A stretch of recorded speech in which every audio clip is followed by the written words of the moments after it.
ایک چھوٹے سے گاؤں میں صوفیہ نامی ایک ذہین اور سمجھدار لڑکی رہتی تھی۔ صوفیہ کو بڑے خواب دیکھنا اور تصوراتی دنیا کا تصور کرنا پسند تھا۔ ایک رات اس نے ایک خاص خواب دیکھا جہاں اسے پھولوں، چمکتے چشموں اور بلند و بالا درختوں سے بھرا ہوا ایک چھپا ہوا باغ ملا جو ستاروں کو چھوتے نظر آتے ہیں، جس سے آپ آسانی کے ساتھ ستاروں کو بھی چھو سکتے ہیں۔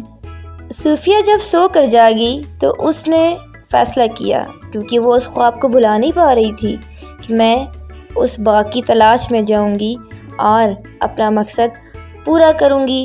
اس نے ایک بیگ پیک کیا، اپنا سارا سامان رکھا اور گھر والوں کو الوداع کہا اور نکل پڑی۔ گھومتی ہوئی پہاڑوں اور دوستانہ جنگلات کو طے کرنے کے بعد صوفیہ نے آبشار کے پیچھے چھپے ایک خوبصورت دروازے کو دیکھا جو نقش و نگار سے مزین کیا گیا تھا۔ وہ جانتی تھی کہ اسے خوابوں کا خفیہ باغ مل گیا ہے۔ آخر کار وہ کامیاب ہوئی۔ اندر صوفیہ نے رفنزل نامی ایک دوست سرپرست سے ملاقات کی جس نے اسے باغ کے عجائبات دکھائے۔ وہ قوس قزح کے رنگ کی تتلیوں کی پشت پر چڑھے، بادلوں سے بنی کشتی پر سوار ہوئے اور ستاروں کے ساتھ رقص بھی کیا اور بہت انجوائے کیا اس خوبصورت سے باغ میں۔ لیکن شیڈ نامی ایک شرارتی کتے جو کہ سایہ تھا، اس نے باغ کو تباہ کرنے کی دھمکی دی۔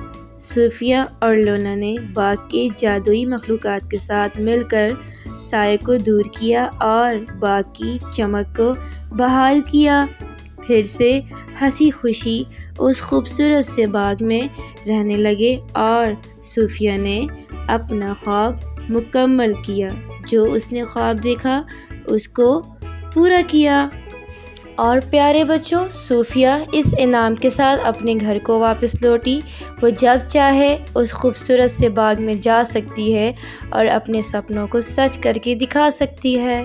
اس کہانی سے ہمیں یہ سبق ملتا ہے، خواب چاہے جادوئی کیوں نہ ہو لیکن انسان چاہے اپنے خوابوں کو سچ کر سکتا ہے۔